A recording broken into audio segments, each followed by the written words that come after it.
मुझे इस कार्यक्रम में शामिल किया है। हम जानते हैं कि पुण्य श्लोक माता अहिल्याबाई होलकर जी का 300 वर्ष की जन्म जयंती जब हम मना रहे हैं, तो जैसा कि भजन लाल जी ने बताया, हम उनको याद करते हैं एक समाज सुधारक के रूप में।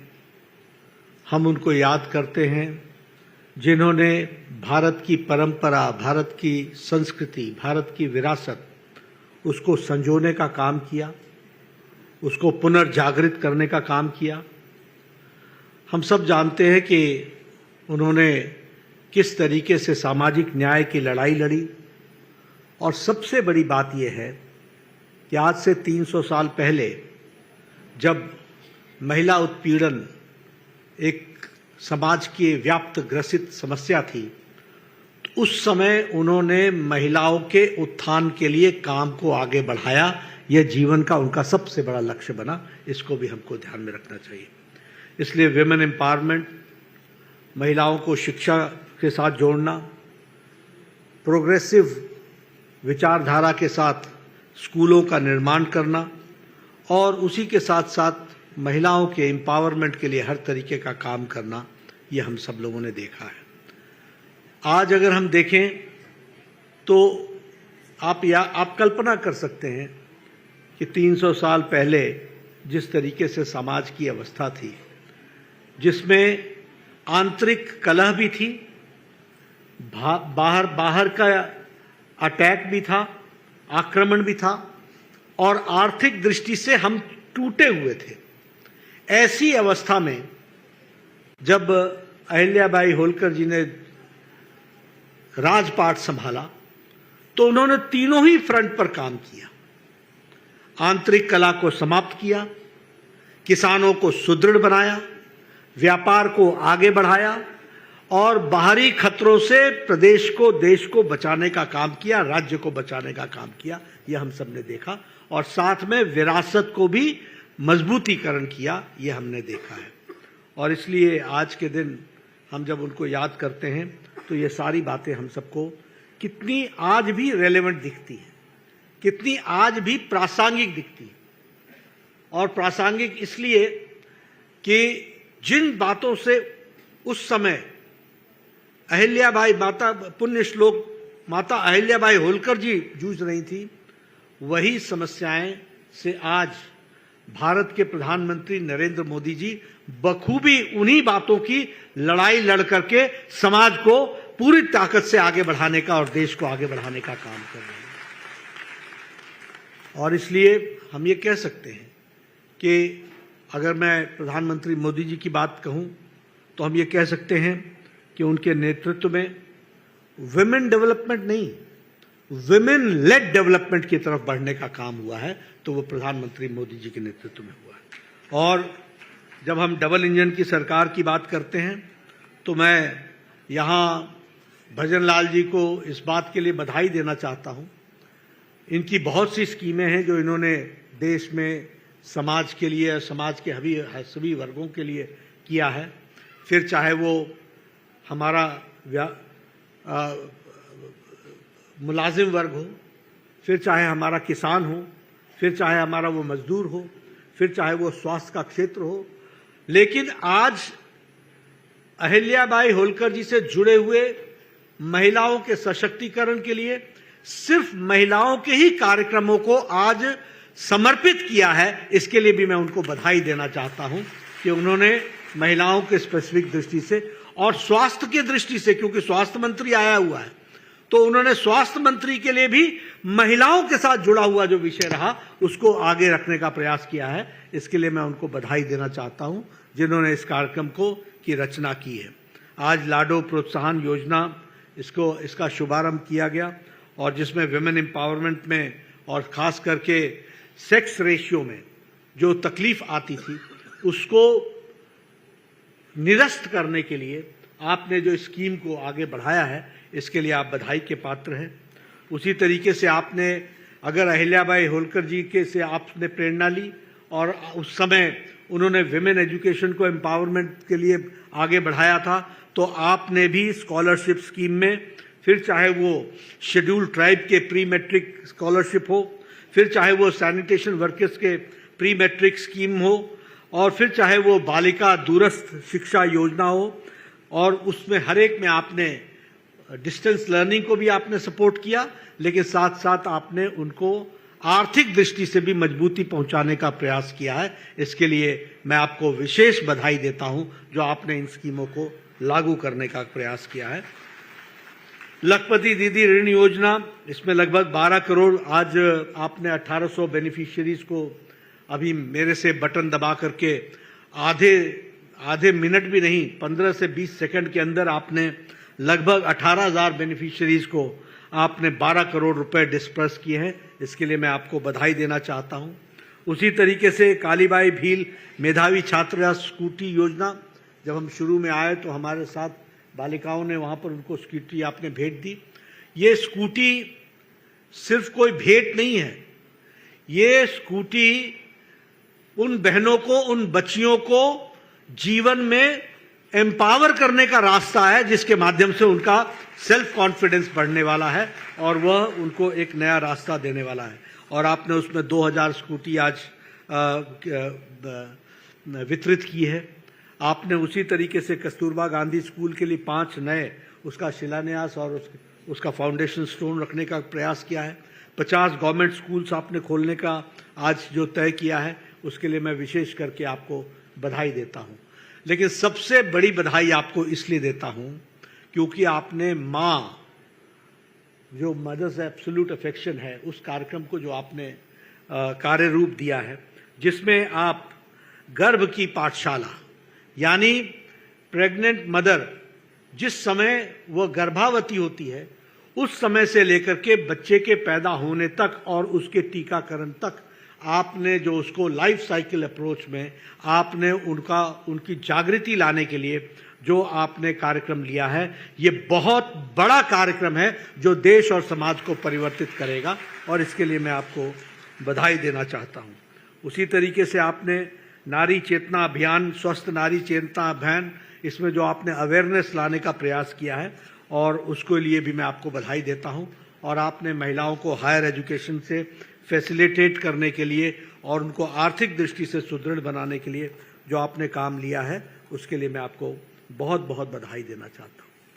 मैं जब यहाँ आया हूं तो जब ये डबल इंजन की सरकार की बात मैं करता हूं तो मैं निश्चित रूप से आपको बताना चाहता हूं कि देखिए आपके हाथ में कितनी बड़ी ताकत है।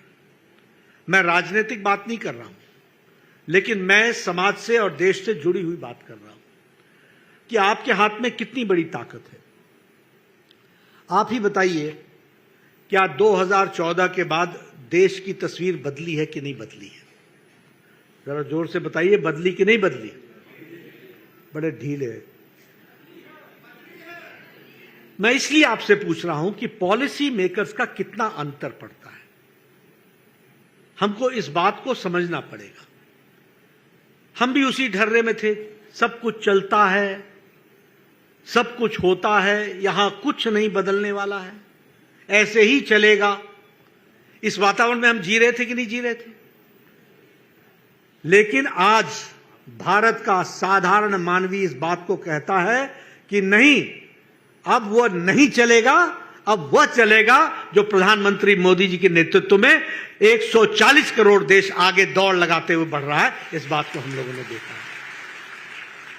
ये बदलती हुई तस्वीर हमको देखने को मिल रही है। प्रधानमंत्री मोदी जी ने राजनीति की संस्कृति बदल दी। पहले नेता आते थे, एक दूसरे को के दोषारोपण में समय गुजारते थे। आज आपने भजनलाल जी की स्पीच सुनी, उन्होंने राजस्थान के लिए क्या किया है इसकी उन्होंने चर्चा की। आज रिपोर्ट कार्ड की पॉलिटिक्स हो रही है।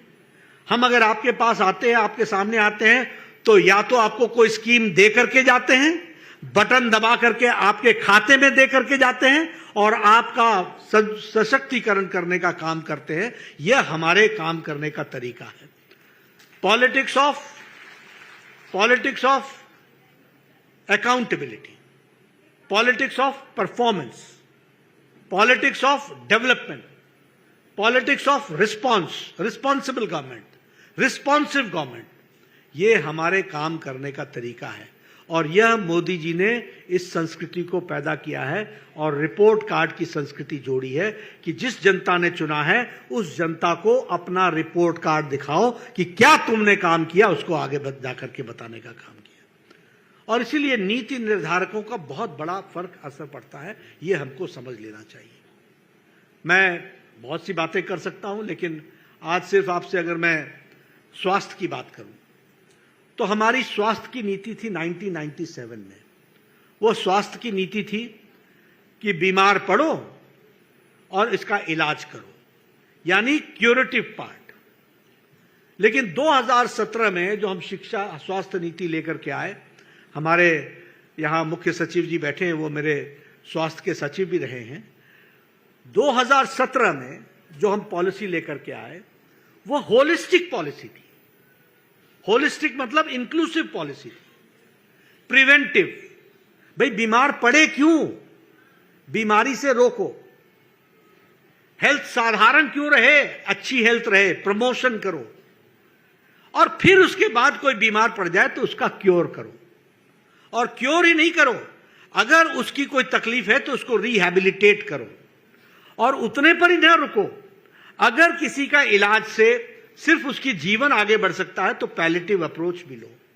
और बुजुर्गों के लिए अलग तरीके के इलाज की व्यवस्था करो। इस तरीके से होलिस्टिक अप्रोच 2017 में प्रधानमंत्री मोदी जी ने डेवलप की। दूसरी बात जो नीति निर्धारकों को ध्यान में रखना चाहिए, नीति निर्धारक की दृष्टि से आपको ध्यान में रखना चाहिए कि हम लोगों ने कैसी पॉलिसी बनाई। ऐसी पॉलिसी बनाई जो एक्सेसिबल हो, यानी हम स्वास्थ्य सेवा संस्थान तक हम पहुंच सके, अफोर्डेबल हो, हम वो इलाज ले सके, कर सके, और वह इलाज कराने के साथ साथ उसका हर तरीके से संपूर्ण चिंता की जा सके, इस बात की व्यवस्था की जाए। ये हमारी पॉलिसी में जोड़ा गया। और इसीलिए आज मैं आपको बताना चाहता हूं कि इस दृष्टि से लगभग 1,77,000 आयुष्मान आरोग्य मंदिर बनाए गए, जो हर 2 पंचायत पर, 2.5 पंचायत पर एक आयुष्मान आरोग्य मंदिर बना है। और आपको जान करके आश्चर्य भी होगा लेकिन खुशी भी होगी कि हम लोगों ने हर व्यक्ति का 30 साल की उम्र में तय किया है, हर व्यक्ति का। महिला का सर्विक्स कैंसर का टेस्ट होगा, स्क्रीन होगा, उसका ब्रेस्ट कैंसर का स्क्रीन होगा, और महिला और पुरुष दोनों का ओरल कैंसर की स्क्रीनिंग होगी। और उसी तरीके से हर व्यक्ति का हाइपरटेंशन, डायबिटीज, इन दोनों का, डेंटल केयर, मेंटल केयर, इस सारी की सारी चीजों का स्क्रीनिंग होगा, ताकि हमको 30 साल की उम्र में पता चल जाए कि यह व्यक्ति आगे चल करके डायबिटीज के कारण इसको मधुमेह रोग होगा और उसके चलते इसकी रेनल फेलियर भी हो सकता है, आंखें भी जा सकती हैं, किडनी भी डैमेज हो सकता है, इसकी उसको जानकारी मिल जाएगी।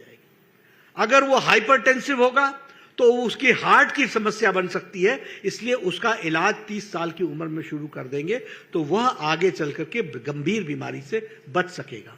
और मैं आपके सामने बताना चाहता हूं कि ओरल कैंसर में अभी हम 29 करोड़ 35 लाख लोगों का स्क्रीनिंग कर चुके हैं, और जिसमें से 1 करोड़ 58 लाख लोग ओरल कैंसर के ग्रसित पाए गए, जिनका इलाज शुरू हो गया है। उसी तरीके से ब्रेस्ट कैंसर में 15 करोड़ 61 लाख महिलाओं का स्क्रीनिंग हो चुकी है, जिसमें से 58,000 महिलाओं को ब्रेस्ट कैंसर पाया गया और उनका इलाज शुरू हो गया है। सर्विक्स कैंसर में 9 करोड़ 50 लाख बहनों का स्क्रीनिंग हो चुकी है। ये ऐसे नहीं है जो बीमार हुए तब आए, नहीं,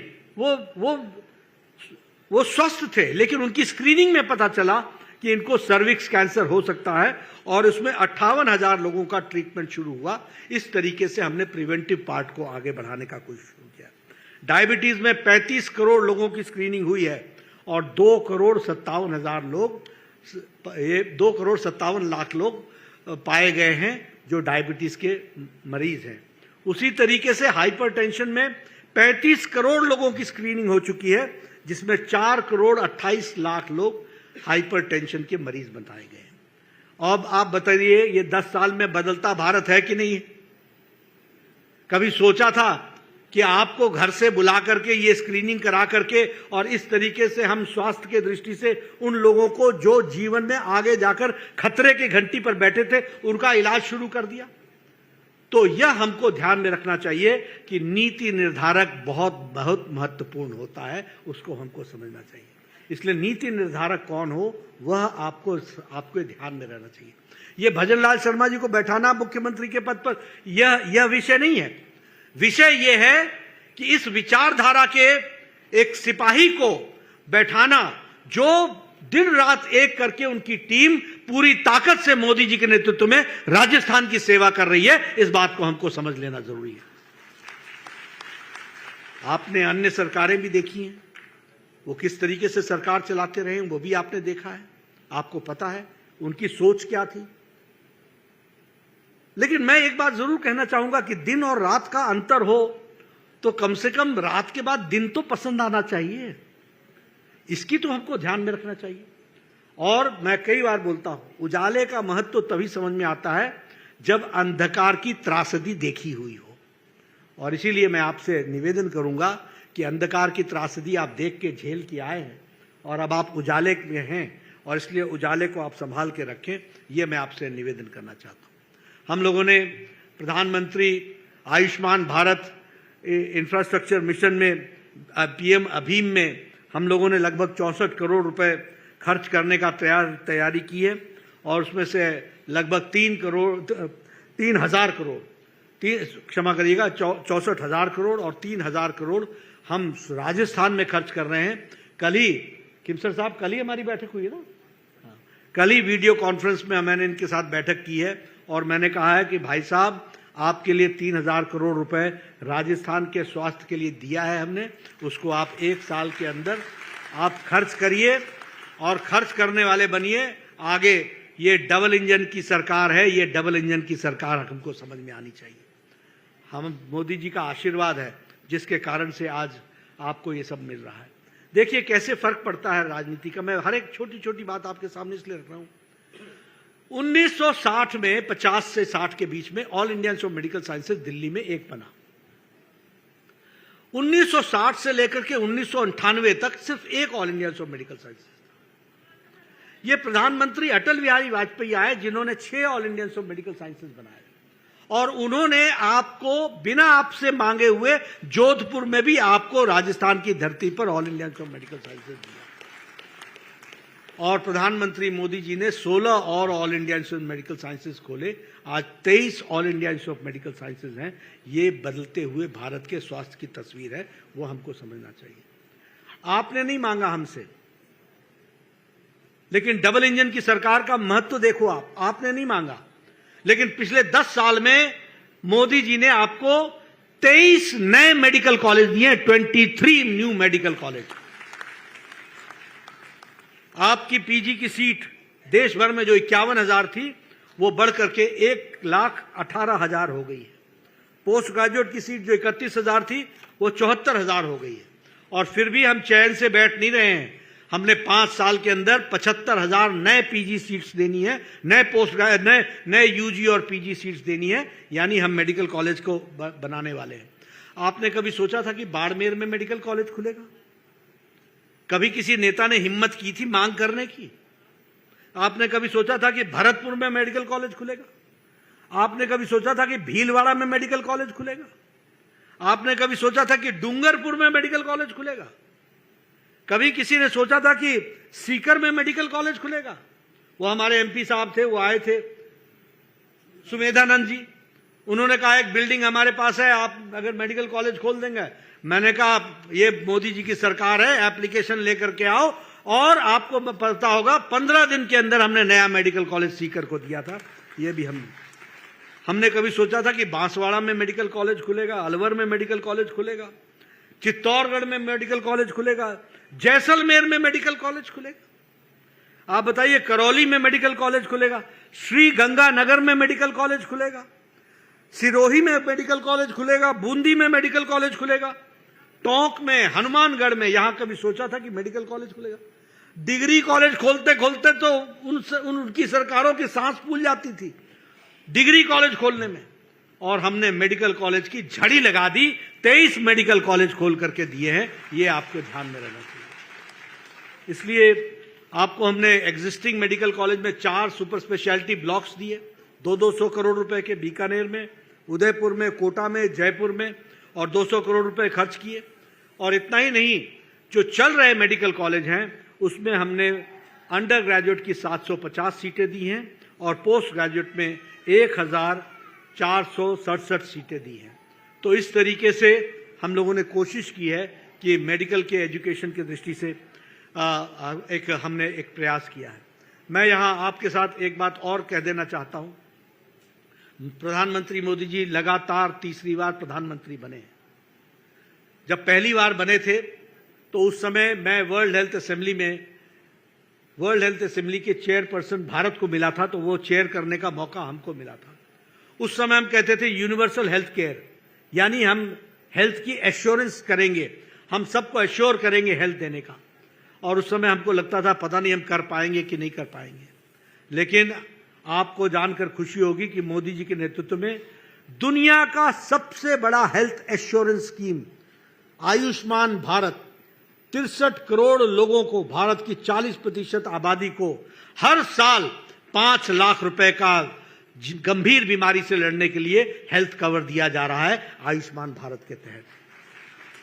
और इस बार हम लोगों ने प्रधानमंत्री व्यय वंदन योजना के तहत कोई भी व्यक्ति जिसकी उम्र 70 साल से ऊपर की हो जाएगी तो जिंदगी, जब तक वो अंतिम सांस नहीं लगेगा, किसी भी जाति का हो, किसी भी आर्थिक क्राइटेरिया का हो, गरीब हो, अमीर हो, सबको मोदी जी के तरफ से जब तक वो अंतिम सांस नहीं लेता 5 लाख रुपए का हेल्थ कवर उसको दिया जाएगा। यह कार्यक्रम हम लोगों ने लिया। यहां तो इंश्योरेंस कंपनी भी 60 साल के बाद इंश्योरेंस देना बंद कर देती है, और प्रधानमंत्री मोदी जी ने 70 साल से ऊपर के लोगों के लिए 5 लाख रुपए का हेल्थ कवर दिया है।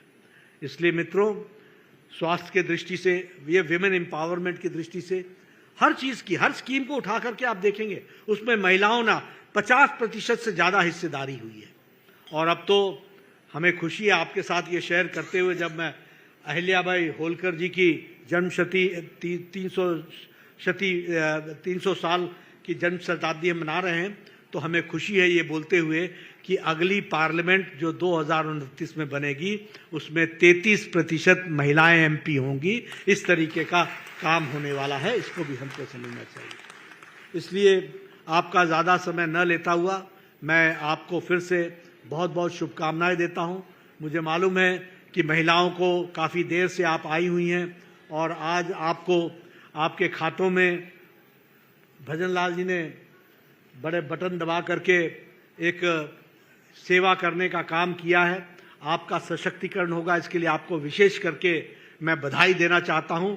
और अहिल्याबाई होलकर जी से प्रेरणा लेकर के जिस तरीके से समाज में हम महिलाओं का सशक्तिकरण करने का प्रयास कर रहे हैं, उसकी छोटी सी तस्वीर हमने और भजन लाल जी ने आपके सामने रखने का प्रयास किया है।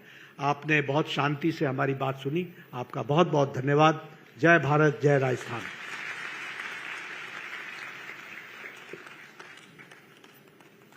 आज के इस पावन दिवस पर माननीय आपका सानिध्य और आपके विचार सदैव स्वस्थ राजस्थान और उजले राजस्थान के विकास की राह प्रशस्त करेंगे। स्वास्थ्य क्षेत्र में आपकी सौगातों और राजस्थान पधारने पर हम हृदय की गहराइयों से आपका आभार प्रकट करते हैं। अब मैं निवेदन करूंगी माननीय मुख्य सचिव राजस्थान सरकार श्री सुधांशु पंत जी से कि आप सभी अतिथियों का धन्यवाद ज्ञापित करें।